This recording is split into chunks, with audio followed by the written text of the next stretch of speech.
Eddie Mikolo, c'est le réalisateur que tous les Congolais connaissent bien. C'est le réalisateur que tous les Ponténégrins connaissent.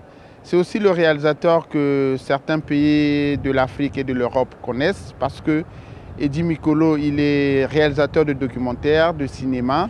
Et de par mes œuvres, évidemment, les gens sont au courant de ce que je fais. De par mes œuvres, les gens connaissent bien Eddie Mikolo.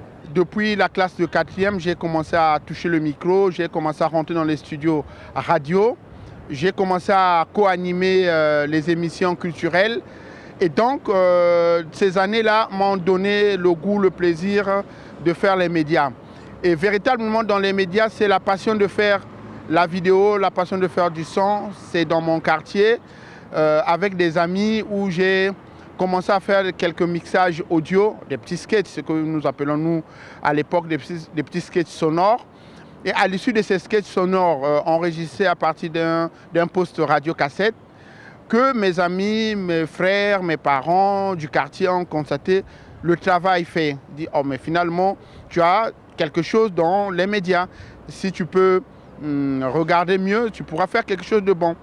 Consultant à Radio Pointe-Noire en co-animant une émission qu'on appelle La Foire des enfants, aujourd'hui à Télé Pointe-Noire. Sorti de là, c'est donc la vidéo qui me passionne. Donc, je l'ai dit tantôt, faire des sketchs. 2000, j'arrive à Canal Océan comme stagiaire à Canal Océan, où j'ai commencé à étudier la caméra, j'ai commencé à toucher la caméra, j'ai commencé à filmer en 2000. Avec moi, M. Linda a fait venir des Européens pour nous former, pour nous donner la formation en écriture d'une émission, formation en écriture de scénario, formation en écriture de documentaire, formation en tournage documentaire, fiction. Donc tout ce qu'il y a audiovisuel, montage. Avec la formation que j'ai eue, nous avons commencé finalement à faire des petits reportages sur la ville de Pointe-Noire, sur l'intérieur du Kouilou, voilà, commencer à faire nos petits courts-métrages, voilà, c'est ça mes débuts. C'est pour dire que, en conclusion de mes débuts, que la passion emmène quelqu'un loin. C'est-à-dire que si je n'avais pas la passion dès le départ, je ne pense pas avoir accès à Canal Océan et devenir ce que je suis. Les œuvres d'Eddie Mikolo partent finalement de Canal Océan avec la formation bénéficiée, comme on dit outillée à l'époque. Je suis fier de le dire que nous avons bénéficié de la formation. Après, qui conseille qui, j'ai fait finalement en 2002 un long métrage, une rencontre inoubliable. Où moi-même j'ai été acteur, mais je vous rassure que je suis un mauvais acteur. Hein. C'est ce qui fait que je quitte la scène. Donc, on a fait le premier tout long métrage à Pointe-Noire parce qu'à l'époque, Pointe-Noire était inondée par le sketch de Brazzaville.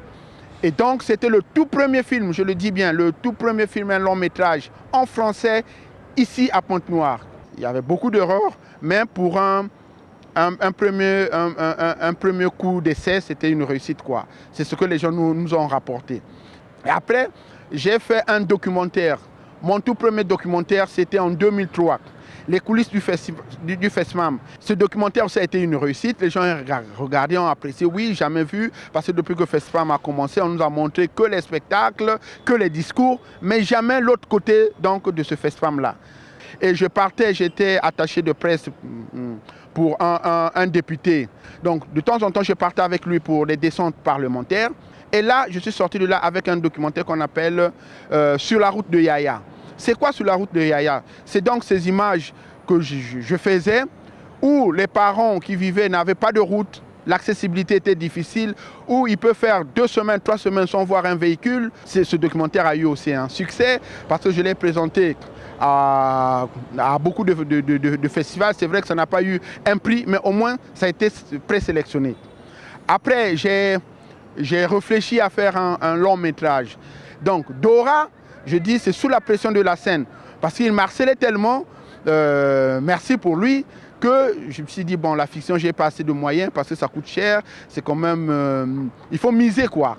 Et j'ai paumé mes économies pour faire donc Dora, merci la scène. On a tourné Dora en 6 mois, on a monté.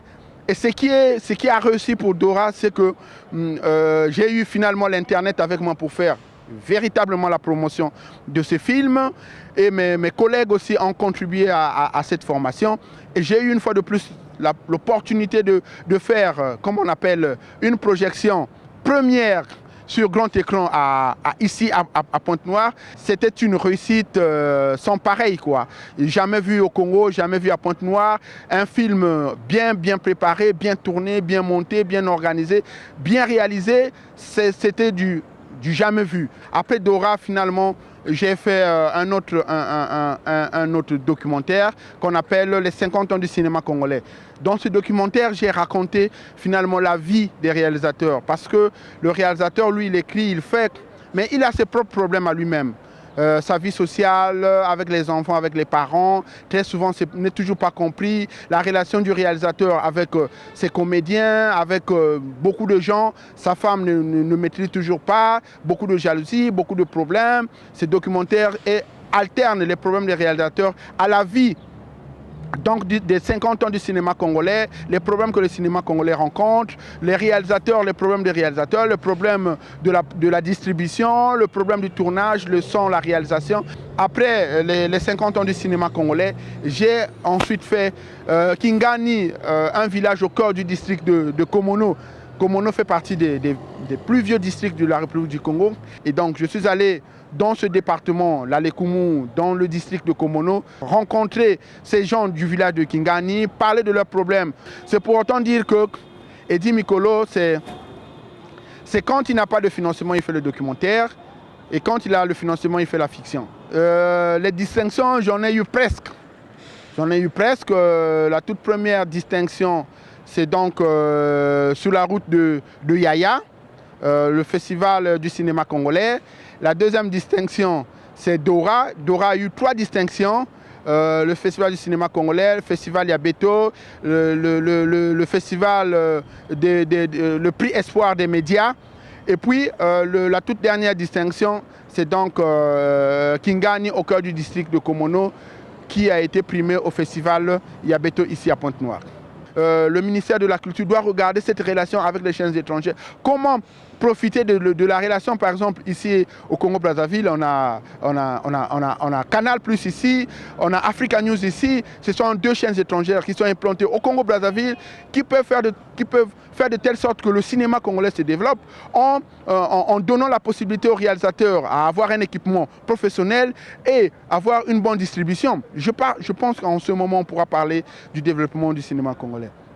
Aussi, le grand cinéma n'existe pas, donc le cinéma en salle. Les salles de cinéma au Congo-Brazzaville sont converties en salles de culte. Donc le grand cinéma n'existe pas. Si le grand cinéma n'existe pas, finalement, on ne peut pas faire connaître notre cinéma à la population. La télévision n'existe pas. La télévision n'existe plus. Envahie par des chaînes étrangères, finalement, la télévision locale est noyée. Même quand vous diffusez, le lendemain, il n'y a pas l'impact. Donc, il faut trouver des stratégies pour pouvoir diffuser nos films. Le cinéma congolais, c'est comme la richesse du Congo. La culture, le cinéma n'est pas exploité, quasiment vierge. Donc on croyait être dans une forêt, comme on dit, vierge non exploitée.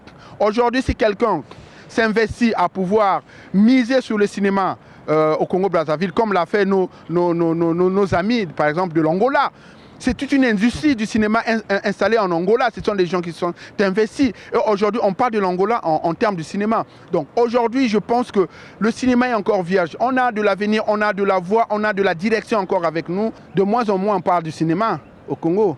Et pour parler du cinéma, il faut bien qu'il y ait des opérateurs culturels comme vous autres.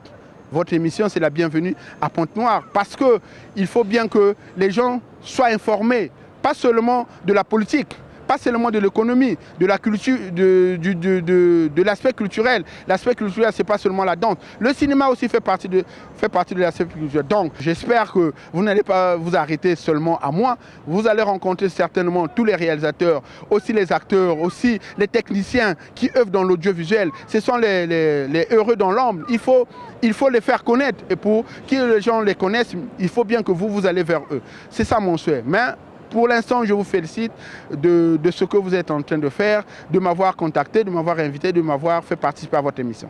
Une prière, ce serait que Dieu mette une fois de plus sa main sur cette émission culturelle, que nous les réalisateurs, que nous accompagnons cette émission quand on nous invite, que nous arrivions, cette émission ne soit pas seulement celle de Pointe-Noire, celle de Brazzaville, aussi à Dolisie, en Caï, il y a bien des gens qui œuvrent dans le domaine du cinéma. Cette émission soit comme une transhumance pour le cinéma congolais.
En fait, l'importance du maquillage, c'est pour se rendre belle. Par exemple, les journalistes, il faut les maquiller avant de présenter soit le journal, mais il ne faut pas que ça soit trop. Parce que pour celles qui présentent le journal, ça ne doit pas être vraiment éclat, maquillage léger. Pour une femme qui veut se marier, il y a deux sortes de maquillage. Par exemple, il y a des dames que je reçois ici là, elles ne veulent pas qu'on la maquille. Elles prient à la parole, toujours, tu mets toujours la poudre et c'est bon. Mais il y a d'autres femmes, quand elle vient, elle est déjà, son visage est vraiment propre, il n'y a pas de problème. Tu la maquilles, en tout cas, il y a déjà l'éclat. Mais par contre, il y a d'autres femmes, quand elles arrivent, il faut commencer par un soin de visage. Et après le soin de visage, c'est en ce moment-là que tu vas la maquiller. Et quand tu finis de la maquiller, en tout cas, la dame, elle est très belle. Le soin de visage, c'est pour nettoyer le visage, pour enlever les acnés. Il y a des boutons, il y a la graisse. Donc, en fait, le visage est sale, quoi. Il faut vraiment le nettoyer. Et après là, vous pouvez entamer son maquillage avant son mariage. Pour les femmes qui veulent bien se maquiller, pour moi, je pense que si tu as un peu de connaissances, c'est mieux d'aller encore quelque part, te former pour être professionnel en maquillage. Parce que ce que tu fais à la maison, ce n'est pas la même chose que tu dois faire au salon de coiffure.